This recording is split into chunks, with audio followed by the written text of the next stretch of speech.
Hello अस्सलाम वालेकुम and welcome back with another reaction video. कैसे हैं आप सब लोग? उम्मीद करती हूँ खैरियत से होंगे।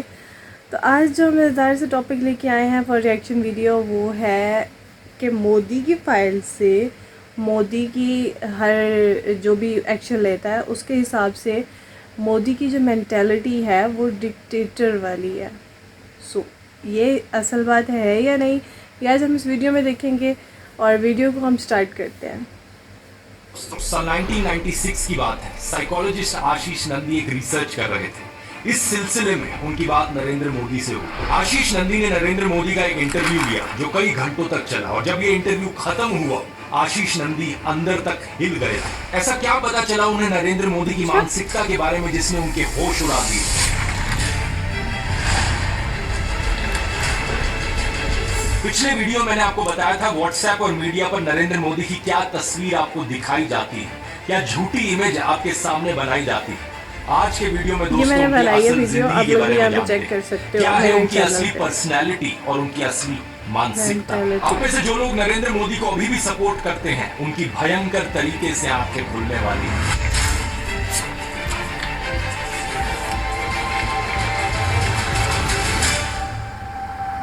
अब टॉपिक पर आते हैं। शुरुआत एक बार फिर से उनके बचपन से करते हैं दोस्तों। नरेंद्र मोदी की पढ़ाई हुई थी भगवताचार्य नारायणाचार्य स्कूल में। उनके संस्कृत के टीचर प्रहलाद पटेल ने बताया कि वो एक एवरेज स्टूडेंट थे। उनके बायोग्राफर निरंजन मुखोपाध्याय ने भी यही बात कही। लेकिन दिलचस्प बात सुनिए, उन्हें स्कूल के नाटकों में एक्टिंग करना बहुत पसंद था, लेकिन अगर मेन रोल ना मिले तो उस नाटक में एक्टिंग करने से ही मना कर देते थे। 8 साल की उम्र में ही वो आरएसएस के संपर्क में आ गए थे। साल 1958 में दिवाली के दिन वो वडनगर की आरएसएस शाखा में बाल स्वयं सेवक बने। उनके स्कूल के सहपाठी सुधीर जोशी ने बताया कि शाम को स्कूल के बाद वो घर पर किताबें रखते और सीधा शाखा चले जाते। इसके बाद 1972 में 22 साल की उम्र में नरेंद्र मोदी आरएसएस के प्रचारक बने और 15 साल बाद 1987 में उन्हें बीजेपी में लाया गया।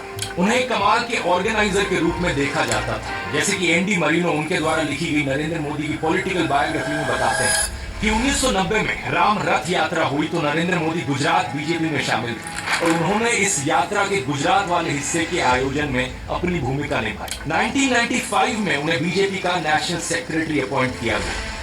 जब चुनाव होता है तो लोग वोट देते हैं सरकार चुनने के लिए, या तो वोट लोग देते हैं सरकार को हटाने के लिए। पर लोगों के मन में एक नई धारा शुरू हुई है, वो है वोट टू पनिश। 2001 में इन्हें गुजरात का चीफ मिनिस्टर अपॉइंट किया जाता है। 2002 में दंगे होते हैं।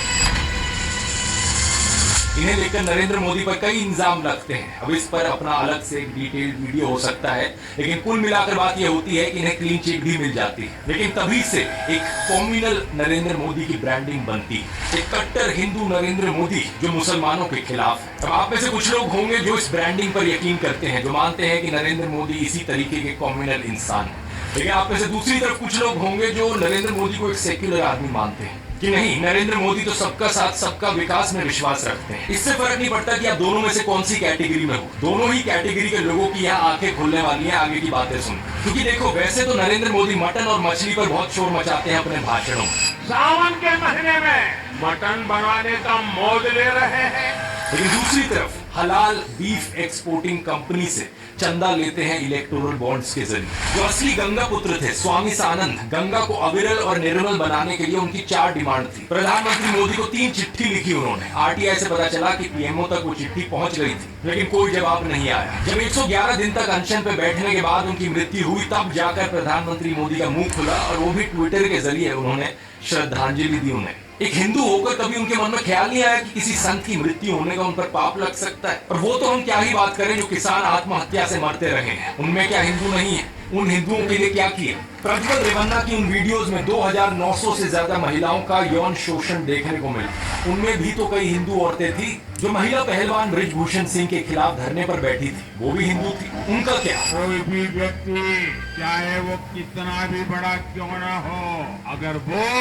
महिलाओं के सम्मान के साथ खिलवाड़ करता है तो उसे बख्शा नहीं जाना चाहिए। प्रधानमंत्री मोदी तो प्रज्वल रेवन्ना के लिए वोट मांग रहे थे और अब बृजभूषण सिंह के बेटे को टिकट भी दे दिया। एनडीए के सिर्फ प्रज्वल रेवन्ना, इनके लिए आपका हर वोट मोदी को मजबूती देगा। अब कुछ हमारे देश में ब्रेन वॉश लोगों का एक सेक्शन है जिन्हें इन चीजों से फर्क नहीं पड़ता।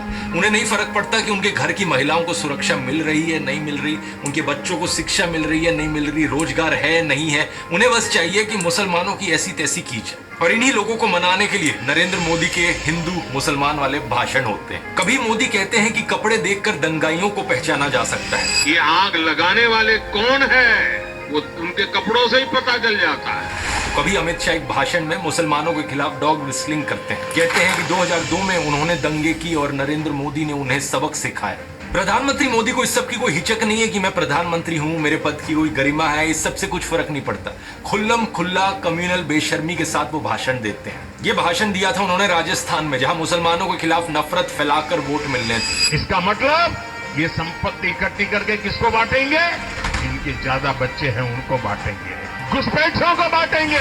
लेकिन कहानी में अब ट्विस्ट देखिए। बिहार में समीकरण कुछ और थे, तो वहां मोदी शांति दूत बन गए। ये बोलने लगे कि मैं देश को धर्म के नाम पर नहीं बंटने दूंगा। मैं जब तक जिंदा हूं, मैं धर्म के आधार पर इस देश को बांटने नहीं दूंगा। अलीगढ़ की रैली में भी मुस्लिमों के हितैषी बनकर आए थे। बोलने लगे कि कांग्रेस और समाजवादी पार्टी ने मुसलमानों के लिए कुछ नहीं किया है। कांग्रेस सपा जैसी पार्टियों ने और मुसलमानों के राजनीतिक, सामाजिक, आर्थिक उत्थान के लिए कभी कुछ नहीं किया।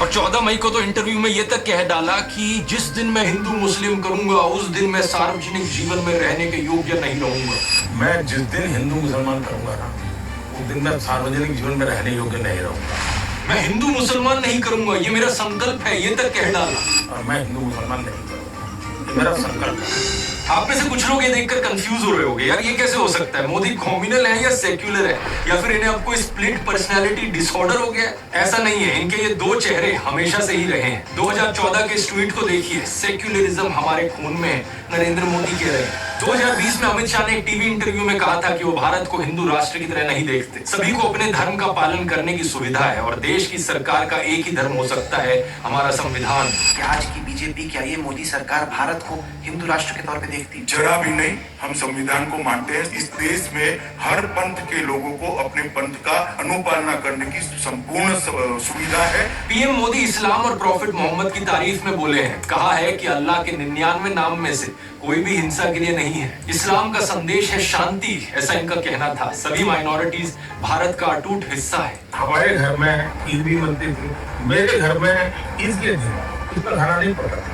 सारे मुस्लिम परिवारों से मेरे यहाँ खाना आ जाता था। जब बाहर निकलता तो हमारा कंपल्सरी होता था कि उससे नीचे से निकलो, जैसे परिक्रमा करते हैं ना, ताजिए के नीचे ताजिए के नीचे से निकलो, हमें सिखाया जाता था। आप यहाँ पैटर्न ढूंढने की कोशिश करो दोस्तों, क्योंकि बात यहाँ सिर्फ हिंदू और मुसलमान की नहीं है। जहाँ सिखिज्म से फायदा हो वहाँ ये पगड़ी बांधकर गुरुद्वारे में दाल बनाते हुए और लंगर सर्व करते हुए दिखते हैं मोदी। अभी कुछ दिन बाद पंजाब में भी तो चुनाव होने हैं। पत्रकार साक्षी जोशी ने इनके पुराने नाते वाले बयानों का एक बड़ा अच्छा कंपाइलेशन बनाया था। नरेंद्र मोदी ने एक बार कहा था, भगवान बुद्ध के साथ इनका सुखद संबंध है। भगवान बुद्ध के साथ मेरा एक और संबंध भी है, जिसमें अद्भुत संयोग भी है और जो बहुत सुखद भी है। और एक बार इन्होंने कहा, बोहरा मुसलमानों के साथ इनका पुराना रिश्ता है। साथियों, बोहरा समाज के साथ मेरा भी रिश्ता बहुत पुराना है। इतना ही नहीं, ईसाइयों के साथ भी इनका बहुत पुराना और आत्मीय नाता है। क्रिश्चियन कम्युनिटी के साथ तो मेरा संबंध तो नया नहीं है, बहुत पुराना बड़ा आत्मीय नाता रहा है। एक बार इन्होंने कहा कि जीवन का एक महत्वपूर्ण कालखंड इन्होंने आदिवासियों के बीच बिताया है। जीवन का एक महत्वपूर्ण कालखंड मैंने आदिवासियों के बीच में बिताया है। तो एक बार कहा, बलिया के साथ भावुक रिश्ता है इनका। बलिया से मेरा एक भावुक रिश्ता। पंजाब के साथ भी इनका विशेष नाता रहा है और चीन के साथ भी इनका विशेष नाता रहा है। पंजाब के साथ मेरा विशेष नाता रहा। चीन के साथ मेरा निजी रूप से भी एक विशेष नाता है। फ्रांस के साथ भी इनका पुराना नाता रहा है और यदुवंश के साथ भी इनका रिश्ता नाता है। मेरा खुद का व्यक्तिगत रूप से फ्रांस के प्रति लगाव बहुत पुराना रहा है।